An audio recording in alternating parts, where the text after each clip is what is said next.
بسم اللہ الرحمن الرحیم۔ السلام علیکم ورحمۃ اللہ وبرکاتہ۔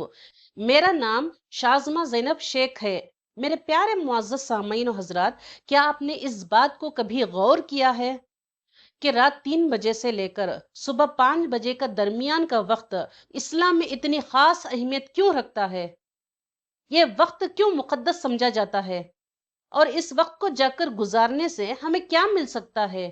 سوچیں، جب دنیا خاموش سو رہی ہو اور ہر طرف سکون ہی سکون چھایا ہو، یہ وقت خود کو بہتر بنانے اور روحانی ترقی پانے، اپنے ایمان کو مضبوط بنانے کا ایک نادر موقع فراہم کرتا ہے۔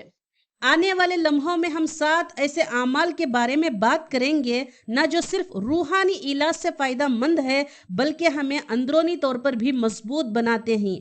کیا آپ اس سفر کا آغاز کرنے کے لیے تیار ہیں؟ تو آئیے شروع کرتے ہیں۔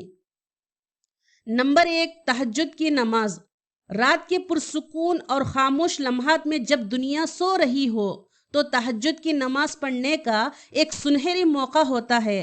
نبی کریم صلی اللہ علیہ وسلم نے فرمایا کہ فرض نمازوں کے بعد سب سے بہترین نماز نماز تہجد ہے۔ یہ صرف ایک عبادت ہی نہیں بلکہ اس طاقت اور اثر کا ثبوت ہے۔ یہ وہ خاص وقت ہوتا ہے جب اللہ تعالیٰ آخری آسمان پر نازل ہوتے ہیں اور فرماتے ہیں کہ کون ہے جو مجھ سے بخشش مانگنے والا تاکہ میں اسے بخش دوں۔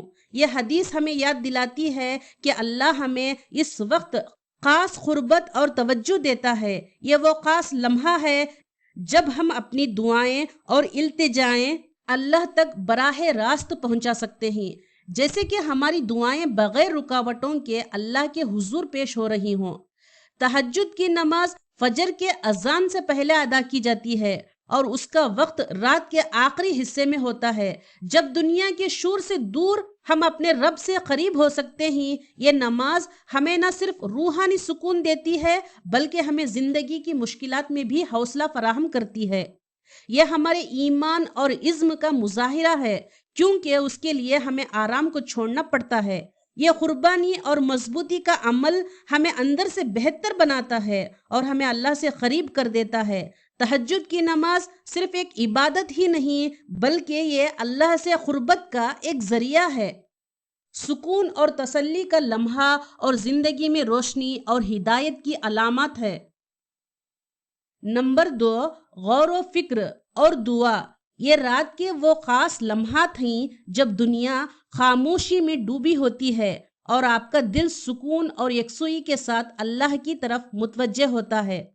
یہ وہ وقت ہے جب آپ اپنے دل کی ہر بات اللہ کے سامنے رکھ سکتے ہیں اور اپنی زندگی کے ہر پہلو پر غور کر سکتے ہیں۔ ہمارے دین میں رات کے اس آخری حصے کی بہت اہمیت ہے۔ ایک حدیث میں آتا ہے کہ اللہ تعالیٰ رات کے آخری پہر میں آسمان دنیا پر نزول فرماتے ہیں اور فرماتے ہیں کہ کون ہے جو مجھ سے مانگنے والا تاکہ میں اسے عطا کروں، کون ہے جو مجھ سے بخشش چاہنے والا تاکہ میں اس کو بخش دوں۔ یہ حدیث ہمیں یہ یاد دلاتی ہے کہ اللہ ہمارے قریب ہے، ہمارے ہر حال پر باخبر ہے اور ہماری ہر دعا کو سننے کے لیے ہمیشہ تیار ہے۔ یہ لمحات ہمیں اپنے اعمال، ارادوں اور زندگی کے مقصد پر غور کرنے کا موقع دیتے ہیں۔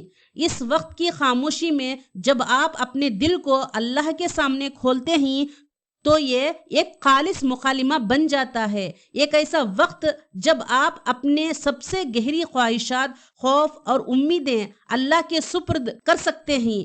دعا کا یہ عمل صرف مانگنے کا نہیں بلکہ اللہ کے سامنے اپنی عاجزی اور انحصاری کا اظہار ہے۔ یہ ضروری ہے کہ ہمیں اپنے ہر حال میں اس کی رہنمائی، اس کا شکر، اس کی بخشش کی طرف متوجہ کرتا ہے۔ جب آپ اس وقت میں اللہ سے مدد اور ہدایت مانگتے ہیں تو یہ آپ کے دل میں سکون اور اطمینان اور مقصد کی روشنی پیدا کر سکتا ہے۔ نمبر 3، قرآن کی تلاوت۔ رات کے ان خاموش لمحات میں جب ذہن صاف اور دل پرسکون ہوتا ہے، قرآن کی تلاوت کے لیے یہ بہترین وقت ہوتا ہے۔ اللہ تعالیٰ قرآن میں فرماتے ہیں کہ بے شک رات کا وقت دل اور زبان کو ہم آہنگ کرنے کے لیے زیادہ مؤثر اور قول کے لحاظ سے زیادہ ثابت قدم ہے۔ رات کے اس جب دنیا کی مصروفیات یاد ختم ہو چکی ہوتی ہے، انسان زیادہ گہرائی سے قرآن کے الفاظ غور کر سکتا ہے اور ان کے معنی کو دل میں بٹھا سکتا ہے۔ یہ وہ وقت ہے جب آپ قرآن کی تلاوت کرتے ہیں تو ہر لفظ، ہر آیت دل پر اثر کرتی ہے، جیسے کہ اللہ کا پیغام براہ راست آپ کے دل تک پہنچ رہا ہو۔ قرآن کی تلاوت محض لفظوں کو پڑھنا نہیں ہے، بلکہ یہ اللہ کے کلام کو سمجھنے اور اس کی حکمتوں کو بلکہ اپنی زندگی کا حصہ بنانے کا عمل ہے۔ اس میں وہ اصول ملتے ہیں جو ہمیں ایک مضبوط اور بہتر انسان بننے کی رہنمائی کرتے ہیں اور ہمارے کردار اور ہماری سوچ میں مثبت تبدیلیاں لاتے ہیں۔ نمبر 4، استغفار۔ رات کے ان پرسکون لمحات میں جب دنیا خاموش سو رہی ہوتی ہے اور آپ کا دل جاگتا ہے، استغفار یعنی اللہ سے بخشش مانگنے کا ایک بہترین وقت ہے۔ نبی کریم صلی اللہ علیہ وسلم نے فرمایا، جو شخص ہمیشہ استغفار کرتا ہے، اللہ تعالیٰ اس کے ہر غم سے نکلنے کا راستہ بنا دیتا ہے اور اس کی ہر فکر دور کر دیتا ہے۔ یہ حدیث ہمیں بتاتی ہے کہ استغفار نہ صرف ہمارے گناہوں کے بوجھ کو ہلکا کرتا ہے، بلکہ یہ ہمارے دل کو سکون اور اطمینان سے بھر دیتا ہے۔ رات کے اس وقت میں جب آپ اللہ سے بخشش طلب کرتے ہیں تو یہ محض صرف زبان سے الفاظ ادا کرنا نہیں ہوتا ہے، بلکہ اپنے دل کو اللہ کے سامنے کھولنا اور اپنی غلطیوں کا اعتراف کرنا ہوتا ہے۔ استغفار کا یہ عمل ہمیں خود سے سیکھنے، اپنے غلطیوں کو تسلیم کرنے اور بہتر بننے کا موقع فراہم کرتا ہے۔ اس وقت جب دنیا کی آوازیں خاموش ہوں، اللہ کے سامنے اپنے دل کی بات رکھنا اور اپنی ماضی کی کوتاہیوں کا سامنا کرنا آسان ہو جاتا ہے۔ یہ وقت ہمیں اپنے دل کو صاف کرنے، ذہن کو ہلکا کرنے اور روحانی ترقی کا ایک اہم راستہ فراہم کرتا ہے۔ اور جب ہم اللہ سے اپنی غلطیوں کی معافی مانگتے ہیں تو یہ ہمیں آگے بڑھنے کا حوصلہ اور زندگی میں سکون کا احساس دلاتا ہے۔ نمبر 5، اللہ کا ذکر۔ رات کے ان خاموش لمحات میں جب دنیا ابھی جاگنے کی تیاری میں ہوتی ہے، اللہ کا ذکر کرنے کا ایک خاص موقع ملتا ہے۔ اللہ تعالیٰ قرآن میں فرماتے ہیں، خبردار، اللہ کے ذکر سے ہی دلوں کو سکون ملتا ہے۔ آج کے دور میں ہر طرف سوشل میڈیا کا شور اور رنگین دنیا ہے اور ہم اکثر اللہ کے ذکر اور اس کی یاد سے دور ہو جاتے ہیں۔ اپنے فونز اور سوشل میڈیا پر اتنا وقت گزارنے کی عادت ہو جاتی ہے کہ اللہ سے تعلق کمزور پڑ جاتا ہے اور دل بے سکون ہو جاتا ہے۔ بہت سے لوگ اس بات کو محسوس کرتے ہیں کہ جتنا وہ وقت سوشل میڈیا پر گزارتے ہیں، اتنا ہی دل میں بے چینی اور ذہن میں بوجھ بڑھ جاتا ہے۔ ذکر کا وقت خاص طور پر صبح کے ان لمحات میں ان دنیاوی چیزوں سے دور کر کے اللہ کے قریب لے آتا ہے۔ ہمیں یہ یاد دلاتا ہے کہ حقیقی سکون اور اطمینان ہمیں اللہ کی یاد میں ملتا ہے، نہ کہ سوشل میڈیا کی دنیا میں۔ جب ہم اللہ کا ذکر کرتے ہیں تو یہ ہمیں دنیا کے شور سے نکال کر ایک ایسی جگہ پر لے جاتا ہے جہاں سکون اور روحانی سکون ملتا ہے۔ ذکر کا یہ عمل ہمیں اپنی زندگی میں مثبت تبدیلیاں لانے، جذبات کو کنٹرول کرنے اور مقصد زندگی کو سمجھنے میں مدد دیتا ہے۔ یہ ہمیں حسد، غصہ اور غرور جیسی منفی احساسات پر قابو پانے میں مدد فراہم کرتا ہے اور صبر و شکر اور عاجزی جیسی خوبیاں پیدا کرتا ہے۔ نمبر 6، دن کی منصوبہ بندی۔ رات کے ان پرسکون لمحات میں جب ذہن صاف، توجہ مرکوز ہوتی ہے، اپنے دن کی منصوبہ بندی کا بہترین وقت ہوتا ہے۔ یہ عمل ہمیں نہ صرف منظم بناتا ہے بلکہ ہمیں اپنی زندگی میں مقصد اور ترتیب کا احساس بھی دیتا ہے۔ نبی کریم صلی اللہ علیہ وسلم نے فرمایا، 5 چیزوں سے پہلے غنیمت جانو: اپنی جوانی کو بڑھاپے سے پہلے، اپنی صحت کو بیماری سے پہلے، اپنی خوشحالی کو تنگ دستی سے پہلے، اپنی فرصت کو مصروفیت سے پہلے اور اپنی زندگی کو موت سے پہلے۔ یہ حدیث ہمیں یاد دلاتی ہے کہ ہر دن کی منصوبہ بندی اور ہر موقع کا استعمال اللہ کی نعمتوں کا شکر ادا کرنے کا ایک طریقہ ہے۔ نبی صلی اللہ علیہ وسلم کی زندگی سے ہمیں سیکھنے کو ملتا ہے کہ وقت کا بہترین استعمال کس طرح کیا جائے۔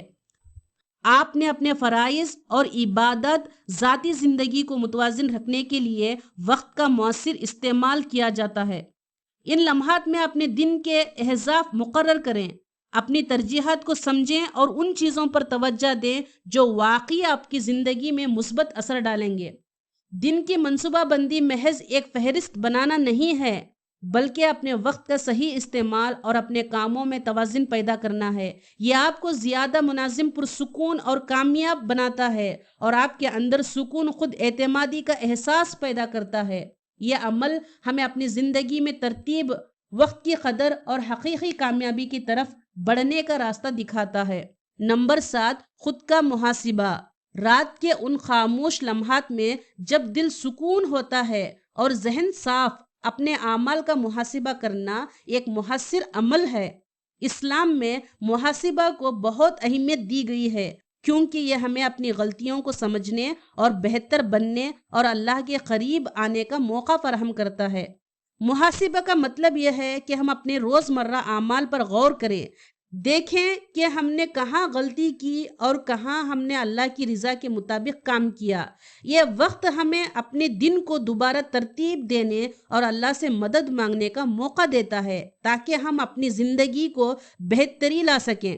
جب ہم اپنے اعمال کا جائزہ لیتے ہیں اور اپنی کوتاہیوں پر غور کرتے ہیں تو یہ ہمیں آگے بڑھنے اور مثبت تبدیلی لانے میں مدد دیتا ہے۔ اس عمل کے ذریعے ہم اپنے دل کو اللہ کے قریب کر سکتے ہیں اور اپنے کردار میں نرمی، عاجزی اور بہتری پیدا کر سکتے ہیں۔ یہ 7 عادات ہمیں اللہ کے قریب لانے، ہمارے ایمان کو مضبوط کرنے اور ہماری زندگی میں سکون لانے اور برکت لانے کا ذریعہ بن سکتی ہے۔ اگر آپ ان اعمال کو اپنی زندگی کا حصہ بنائیں تو انشاءاللہ آپ کی روحانی اور دنیاوی زندگی میں کامیابی اور اطمینان حاصل ہوگا۔